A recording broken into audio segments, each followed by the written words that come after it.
Hey guys, how's it going? It's Al. Week 14, we have a Monday Night Football DraftKings showdown matchup between the New England Patriots and the Arizona Cardinals. This game has a total of 43.5. The Patriots are favored by 1.5. I'm going to go through who I think are the optimal captains, give you a couple of fringe captains you might be able to play with to make your lineups for Monday Night Football for NFL DFS. We're going to go and look at Underdog Fantasy, make a pick'em card, give you a couple of props that you can kind of play around with. Obviously, I don't put very much time into the props. We're winning on the year on them, but like I would suggest you do a little bit more research than me just clicking through and betting my favorite hires on the week.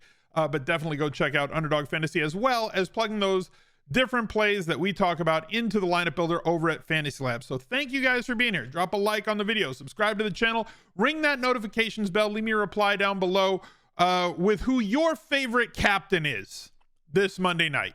And let's go. He's a legend.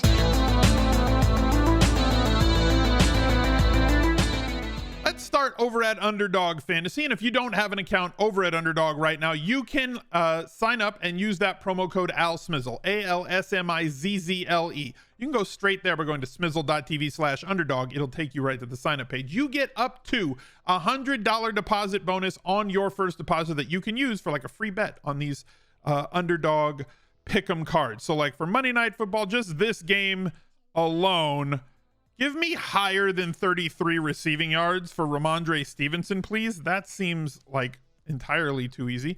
I'll take over 39 receiving yards and over 30 receiving yards here. And I need somebody on the other side to bring this back with. This is difficult.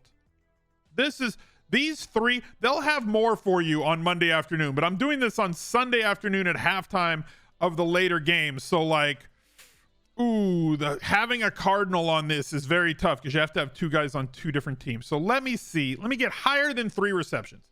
I think that, like, I really like DeAndre Hopkins in this game, but give me higher than 3 receptions. I'm going to take the insurance because I'm not really sure about this one. I'll do it for 100 to win 6. If we get 3 of them, we get 1.5x. If we get all 4, we get 6x. I'm not going to take the full plunge because I'm not sure about the Cardinals one that we have there. So go check out everything they have at Underdog. Also, be sure that you check out the Al Smizzle Fantasy Football channel, smizzle.tv/FF. You can get straight there. There's a link down below in the pinned comment. Go like the pinned comment. Let me know that you see it. The recap video comes out every single Monday. So the week 14 recap with everything that I did this weekend, my Millionaire Maker lineups, high stakes lineups, rainmakers, and everything, live over there on the Fantasy Football channel, as well as some other fun videos, as well as plenty during the off season to help you get ready for your best ball draft. So go check out Al Smizzle Fantasy Football on YouTube today. Let's take a look at the slate. Let's take a look at the guys that I think are the most optimal captains. I'm going to give them to you in order. Number 1 is not going to be DeAndre Hopkins, but instead it's going to be Ramondre Stevenson. The Cardinals have just been a carnival for us to attack all year. There's certain defenses that just don't do anything at stopping opposing teams, and Cardinals don't do anything to stop anybody. And Ramondre Stevenson was one of our off-season favorites on this channel with where his ADP was. We've been playing him all season long in daily fantasy, whether Damian Harris is on the field or not. And this week, Damian Harris not going to play. Look at this. 6 catches in every game since week 7, except 1. When he saw his role change back here, kind of in week 3, 16, 17 opportunities, 19 opportunities. Then the big 27 opportunity game, and since then he has just been rolling. But the fact that he's getting this much work in the passing game is not going without notice. And you've got a situation with Jacoby Myers still concussed in this game, not expected to play. So like we're going to take a look at things under the assumption that he is not playing in this game. Stevenson is kind of locked and loaded as the number 1 captain in this game. Now, if you wanted to fade him, right? So if you're plugging him in a captain, there's no real correlation plays you can make here. I know that we talk about if you have a quarterback captain, you're going to pair him with 2 of his pass catchers, wide receiver, tight end at captain, you're going to use his quarterback with him. If you're using the running back, essentially the only correlation that you're going to make or not going to make is the opposing defense, but like you're not going to do that anyway if you're playing the running back at captains. Like there's nothing that just meshes with him, though he does have over a 20% market share of targets. So like if you wanted to plug Mac Jones into the lineups with him, like I'd be fine with it, because every point matters in Showdown. But like Mac Jones has played so bad that like he is risking getting benched for Bailey Zappi at this point, like mid-game benched. So I don't know what to tell you when it comes to Mac Jones. Like you're teetering on the edge. He is the guy in the movie making little fingernail claw marks on the end of a cliff, like trying not to fall off. That right now is Mac Jones with this job. But Ramondre Stevenson, over 20% of the market share targets for like the last 2 months in this offense. So he is an absolute stud. The other guy who's the optimal captain is going to be DeAndre Hopkins, but you see the difference in price between Stevenson and him. It's like $4,200 at captain. So like Ramondre is great. DeAndre has been fantastic too since returning from the suspension for using PEDs. No less than 13.6 fantasy points in any game. We've seen a ceiling from him at 37 points essentially over on DraftKings. If you are playing DeAndre Hopkins, yes, you are 100% going to be tying Kyler Murray in the flex to those lineups. It just gets really pricey. As you can see, you got 21,000 to fill out your other 4. You're going to need to find some dart throws or something that is very, very cheap to go against. The last viable captain, in my opinion, last most optimal viable captain, in my opinion, is Kyler Murray. Now, he's a boom bust option because of his ability with his legs and the ability to pile up touchdowns, multiple touchdowns in 3 of his last 3 games and a rushing touchdown last week. And you love to see the addition of the rushing yards. He's going to have to run, considering that 80% of his offensive line is injured right now. It's a tragic situation. With the 5 dudes with their fists in the dirt in front of him. It's really, really bad. So Kyler could either just get murdered in this game, completely get murked, or he could be the little toddler running around holding your cell phone, scampering around the room, and that D-line can't get a hold on him, and all of a sudden he's got scrambles and second opportunities for throws or situations where he can run and get you like maybe 10-12 carries, though they're not going to be on designed runs. They really don't want him running as much because he tends to take hits. When he gets hit, he gets hurt. When he gets hurt, they suck. Not that they don't suck now. They have like 4 wins on the year, but you know, it is what it is. You don't want to be worse than you already are. Cliff's already also that guy clawing his way to stay on the cliff and not fall off. No pun intended with Kingsbury there. But 2 games over 25 DraftKings points. So clearly, Kyler Murray has an opportunity to be the optimal captain in this spot and one of the quarterbacks, although I normally keep my quarterbacks under 5% at captain because they don't hit as much. The unicorn type guys that have 3, 4, 5 touchdown upside with bonus or double bonus possibilities like Kyler Murray, I'm willing to exceed that 5%, and I think that you should too on a slate like this one. Now, we're going to use his pass catchers with him. We're going to go over this when we get to the Fantasy Labs part of the show. Marquise Brown is going to fit into that. AJ Green, you could plug in there. There's not going to be any Rondale Moore. Greg Dortch would fit into that role. Prater, his kicker correlates positively with a quarterback at captain. So anybody that you think is going to run, Trey McBride, like any of those guys that you think are going to run around and catch passes, if he has the viable quarterback at captain day, he's going to pull along at least 1 to 2 of his pass catchers with him. Make sure that you push them into those lineups. Now, the fringe captains in this spot, I mentioned how, Jacoby Myers not playing in this game, right?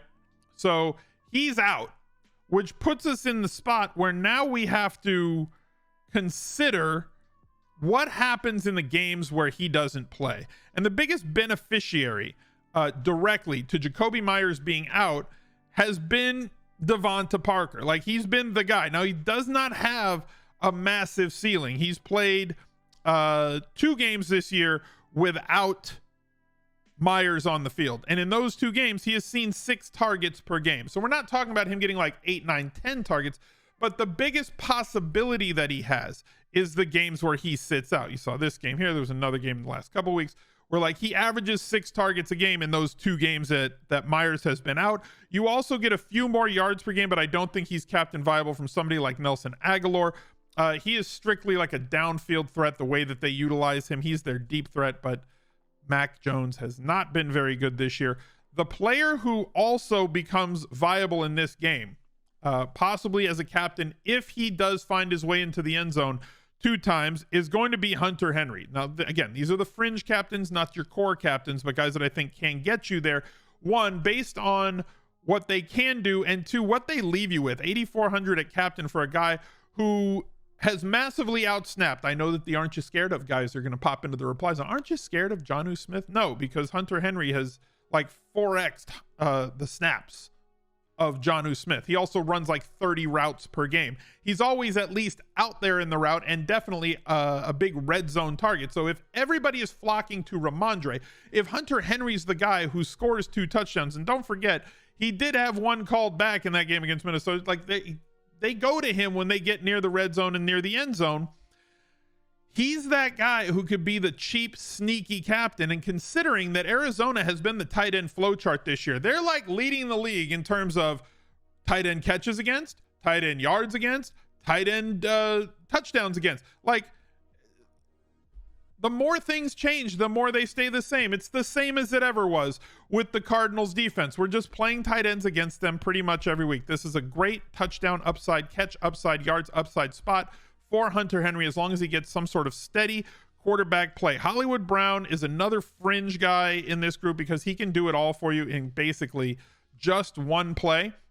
We saw him get 17 targets his last 2 games. He was a monster in terms of targets before DeAndre Hopkins got back. There's still enough meat on the bone for Marquise Brown, especially with Hopkins manning the short to intermediate routes. We know that New England is a couple of things defensively. They really are good against the run.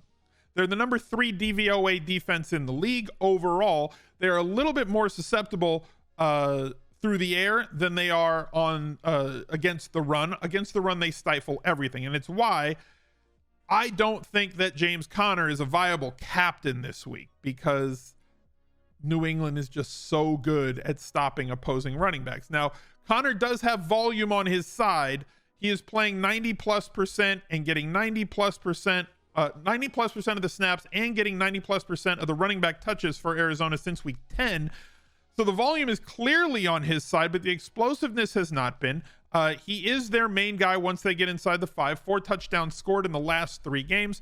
This is going to be tough sledding. However, middle of the pack is that New England defense in terms of touchdown passes allowed, and Marquise Brown always has that big playability in him. So if the defense kind of sucks over towards DeAndre Hopkins and they get ace coverage, they get one guy over the top, it's entirely possible that they're going to take multiple shots downfield to Marquise Brown, knowing that Belichick likes to take that one toy off the table.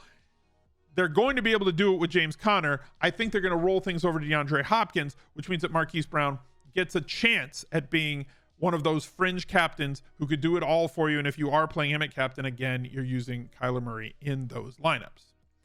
If you guys have had a good year, if you just won this weekend in daily fantasy, or if you just enjoy the content and you love clicking on these videos, I would appreciate it if you went to smizzle.tv/charity. That link is also down below. If you click show more on the description, we're doing a fundraiser for No Kid Hungry. Once we get to $50,000 raised by the community, if we can get there before New Year's, that triggers the next $10,000 match from me. So every single dollar helps. If you have $1, $5, $10, if you can afford $20, $50, $100, $500, or $1,000, every donation helps. So go to smizzle.tv/charity and help us try to do our best to stop food insecurity amongst kids across this great country together. Let's go take a look. No, let's not go take a look at Fantasy Labs yet. We're not going to do that yet. Let's take a look at some dart throws, because I know you guys like the dart throws. So we're looking at players that are going to be possibly under 25% on this slate now. I mentioned how Rondale Moore is out. We kind of know that Rondale Moore and the slot position on this Cardinals team is an if-then statement. So if Rondale Moore is out, then we know that we have Greg Dortch at 2,200 at captain. Play him out in the flex. He is 2,200. Greg Dortch at 2,200, 10 targets against San Francisco. He's just going to be on the field all the time. We know what this if-then statement is. If Rondale Moore plays, this is what you're getting out of Greg Dortch. If Rondale Moore does not play, this is what you're getting out of Greg Dortch. So I'm going to go piling onto Dortch at 2,200 as one of the best value options on the slate. I'm interested to see what his percentage is going to be. Trey McBride, this is a full-on dart throw. I don't know why he's more than Dortch, but it's definitely going to hold down his percentage. Could be sub 15, possibly sub 10. He would have to wander into the end zone to really pay off big in this spot. Bourne is another option here, especially with With Jacoby Myers out this game, we have the possibility of Kendrick Bourne. Again, this is a touchdown only, boomer bust play. And then the play that I would love to be overweight on, because they're just so tough and because the offensive line is so bad, is this Patriots defense. At the price that they're at, 4,400 on this slate, we have the possibility for upside in this spot where you can live off of stacking the viable pieces on New England, stacking the PPR volume pieces on Arizona, and trying to live through the Patriots defense that is going to be able to get a ton of pressure and should be able to cause turnover inducing situations through that pressure. This is a good spot for them. And if you want to use them, captain, go right ahead. Now let's go take a look over at Fantasy Labs. Typically, I don't allow a captain, kicker, or defense. If you wanted to open it up to defense, you can do that yourself. That's totally up to you. Let me make this bigger so you guys can see it. Boom, boom, boom. We'll come over here. If you have a captain quarterback, use at least 2 of his wide receiver, tight end, or kicker, because those are the highest correlated pieces. If you have a captain quarterback, use one of the skill position players from the opposing team. Do not tie a defense to that. And do not tie an opposing kicker to your captain quarterback. I'm not saying that they can't play in that lineup. I'm saying you don't force them into that lineup. If you have a captain wide receiver, use their quarterback. If you have a captain tight end, use their quarterback. Limit to at most 1 defense and kicker from the same game. I'm going to keep that rule in place for this one. We'll go over to custom rules, and we'll build this one by hand just to show you guys kind of how easy it is to click through and build different rules over on Fantasy Labs. Projected ownership less than 25%. We'll build 150 lineups on projected points. We'll click generate. Just realize it's not as easy as going to Fantasy Labs and clicking that generate button. If you do want to use their great tools that they have, as well as their lineup builder that they have for NFL, NBA, baseball when that comes around, golf, MMA, NHL, everything, go to smizzle.tv/labs with an uppercase L and get yourself a discounted membership. The best bet is the 8-month membership that'll take you all the way to the beginning of next football season. You do have to make sure that you get the allocations, the combinations, and the correlations that you want, and it's going to take more than just clicking the generate button one time, running a vanilla run of projections here, run of 150 lineups, and think that you're going to just print money. But it is well worth your time and is a big time saver to find out if you are the next great mass multi-entry player entering the 5 cent, 10 cent, or 25 cent 150 max tournaments. Low dollars at risk, high dollars that you can win, and give yourself a chance to build your bankroll and have a whole lot of fun building a whole bunch of lineups over on Fantasy Labs. So thank you guys for being a part of the show. Look out for another video right there. He's a legend.